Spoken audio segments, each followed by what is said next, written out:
Bonjour et bienvenue dans Archi-Urbain, l'émission qui vous parle d'architecture et d'urbanisme. Au menu de cette émission, je vous donne rendez-vous à Ixelles en compagnie de Sébastien Moreno-Vaca. Bonjour Sébastien. Bonjour Emma. Avant de parler de ce projet-ci, dans un mois, on va se retrouver pour l'ouverture d'un musée. Oui, le musée Iconoclaste. Et il avance bien? Parce que je vois quelques photos sur Facebook, ça va. mais c'est fort chantier toujours. Oui, mais bon, en même temps, le bâtiment, on garde presque tout, l'essentiel du bâtiment. Tout ce qui est industriel, le massif, ça reste. Donc voilà, c'est pas des travaux si grands finalement. Bon, donc le MIMA, ça c'est l'ouverture en mars. Ça se trouve à Molenbeek, juste en face du Meininger. Ici, nous sommes plutôt à Ixelles, juste en face de la maison communale d'Ixelles, à la maison de l'emploi. Voilà. C'était quoi avant ici, ce terrain? Alors, ce terrain, c'est un terrain qui est un peu iconique à Ixelles. Hein. Donc, auparavant, c'était un cinéma, et puis qui a été démoli complètement et qui est resté comme ça pendant des années. C'était un chancre à ciel ouvert. Alors, il y a eu plein de projets de théâtre, d'installation, de logement, de tout. Et puis, un beau jour, la commune d'Ixelles s'est dit, ben voilà, sur ce site, ce qu'on va faire, on va regrouper différents services qu'on a, qui sont liés à l'emploi, à la formation, etc. Et en même temps, on va ramener la région, qui a une antenne actrice qui se trouve quelque part ailleurs. On met tout ça dans un même endroit et on le met sur ce site. Alors, c'est toujours un peu problématique de démolir un cinéma, un vieux cinéma. On se dit qu'il y a beaucoup de personnes qui se disent « Ah mon Dieu, un cinéma, comment est-ce qu'on peut mettre des bureaux à la place ?» Mais en même temps, qu'est-ce que vous avez découvert quand vous avez… Il ne restait plus grand-chose. Hein. Alors d'abord, il y avait une espèce de forêt vierge comme ça qui avait pris naissance dans le site parce que ça faisait, je sais plus, 20 ou 30 ans qu'il était ouvert. Il ne restait plus rien, quoi. 2-3 poutres en béton. Et donc, on rentrait dans des ruines récentes. Hein. Mais c'était un peu incroyable comme site. Ça fait un peu site abandonné comme ça. Complètement. Et ces arbres-là qui avaient poussé cette nature, vous vous êtes dit, est-ce qu'il y a peut-être des choses intéressantes à garder? Alors, on a quand même fait venir un paysagiste pour voir, mais est-ce qu'il y avait seulement une valeur à l'une de ces arbres ou plantations qu'il y a, mais rien en fait. C'est des choses qui ont poussé, qui sont des parasites en fait, qui ont pris naissance, qui ont fait craquer la dalle en béton, etc. Et ça avait parce rempli, qu'il restait toujours en fait une dalle en béton. Oui, il restait tout le coffre en fait de la salle de cinéma. Et il restait même encore 2-3 éléments en ancien mur, une ou deux poutres parce que je pense qu'il y avait des balcons. Mais c'est tout, il ne restait rien d'autre en fait. Mais à côté de cet ancien cinéma, de ce chancre, il y a une maison d'habitation dont la commune n'est propriétaire que du rez-de-chaussée. Voilà. Et donc la demande, c'était d'intégrer ce rez-de-chaussée, pas les étages, le rez-de-chaussée, avec l'ensemble du site pour intégrer donc 5 entreprises différentes qui sont liées à l'emploi. C'était pas un peu compliqué?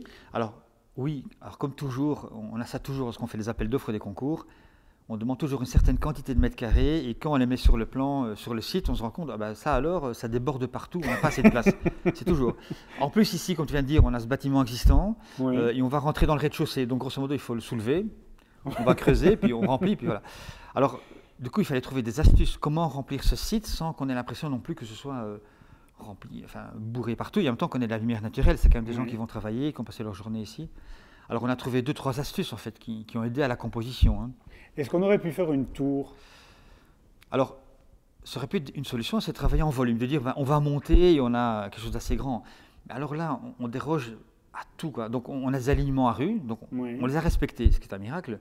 On a des alignements en profondeur aussi, donc on a rempli l'intérieur de la parcelle, mais aussi en fonction des voisins. Donc l'intérieur d'îlot est très dense, il est rempli, mais pas partout. Donc là où il était déjà rempli, on est venu contre, et là où l'intérieur d'îlot était dégagé, on l'a laissé dégager. Donc au fond, on a essayé de se coller sur tous les volumes existants, sans forcément monter une tour ou quelque chose comme ça. En plus, on est en face de la maison communale, donc on a le même gabarit. Donc c'est un peu une gageure de voir est-ce qu'on peut respecter un peu au fond, les gabarits environnants, quoi. Mais alors, votre volonté aussi, c'est de l'entrée de la maison communale, il y a une perspective vers l'entrée de la maison de l'emploi. Alors tout est basé là-dessus, en fait. Donc on a en face, donc on a le site de la commune avec une espèce d'entrée, donc on a vraiment une fente qui vient dans le volume, qui est l'entrée de la police, en fait, de la maison communale. Eh bien, de notre côté, on fait la même chose, donc on a fait une espèce de percée, donc une ouverture, donc on a pris le site par le centre, et ensuite on creuse, et on vient coller sur les mitoyens toutes les fonctions. Et du coup, on a un effet qui fait que le fait de rentrer, et puis après, plus on monte, plus on s'ouvre, on fait en fait rentrer la lumière au cœur du site. Mais est-ce qu'on pourrait dire que c'est un bâtiment Tetris pour finir? Alors, c'est exactement ça. Donc, on parle souvent quand on est architecte de composition de Tetris, parce qu'on a des volumes imbriqués les uns dans les autres. Alors, c'est vraiment ça, même dans le sens du Tetris, qui sont des petits volumes parallélépipédiques, mais assez simplistes. Eh bien, c'est vraiment ça. Donc, on a ces fonctions qui viennent s'enchevêtrer les unes dans les autres. Malgré tout, quand on le voit le plan, en fait, on a un bâtiment en U, avec ce cœur qui ouvre la lumière. Mais c'est ça, on a un enchevêtrement ça, de fonctions qui viennent s'imbriquer les unes dans les autres. Et in fine, on obtient cette espèce de bâtiment aligné, qui n'est pas trop profond non plus. Mais c'est un vrai jeu de Tetris, même en sous-sol. Ce qui est fascinant, c'est que du coup, on a aussi plein de dégagements, plein de terrasses, plein de volumes qui s'arrêtent à certains étages, qui vont remonter un peu plus loin, qui vont s'arrêter, et ainsi de suite.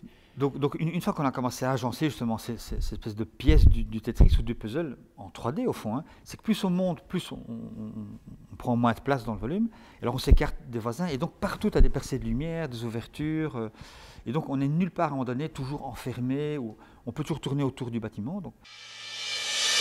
Aline, tu es la responsable des recherches et développements chez A2M, donc on va parler technique ensemble.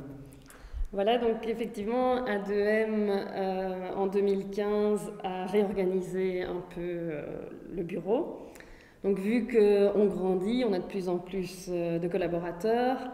Il y a 3 personnes qui sont passées partenaires. Donc moi, je m'occupe plus de tout ce qui est recherche et développement. Il y a Julie Willem qui s'occupe aussi de la communication et des publications. Et Grégory Maty qui s'occupe de tout ce qui est design and build, construction, détail, etc.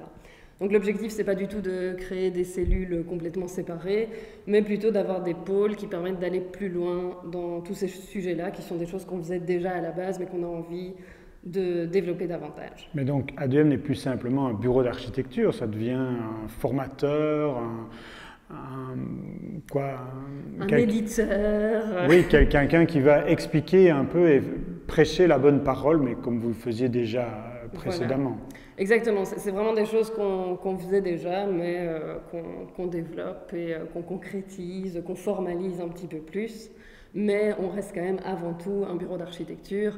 L'objectif, même quand on parle de recherche et développement, c'est d'appliquer ces recherches dans les bâtiments qu'on réalise. Donc c'est plutôt parce qu'on se dit aussi le passif, ça fait déjà des années qu'on en fait, c'est devenu la norme à Bruxelles, c'est la base pour nous, on trouve finalement que c'est assez facile. Et donc l'objectif, c'est chaque fois de voir comment est-ce qu'on peut aller plus loin, pousser plus loin tous les concepts de la durabilité. Eh bien justement, tu vas nous parler de tout ça ici à la Maison de l'Emploi, parce que bon, on va quand même aller un peu plus loin que le panneau photovoltaïque. On est dans un bâtiment qui est passif, qui est aussi Batex, donc qui a gagné l'appel à projet bâtiment exemplaire. Ici, ce qui est vraiment particulier, c'est qu'on a utilisé une stratégie passive de refroidissement qui est assez unique. Donc c'est le premier bâtiment en Belgique qui utilise cette technique. Il s'agit des matériaux à changement de phase.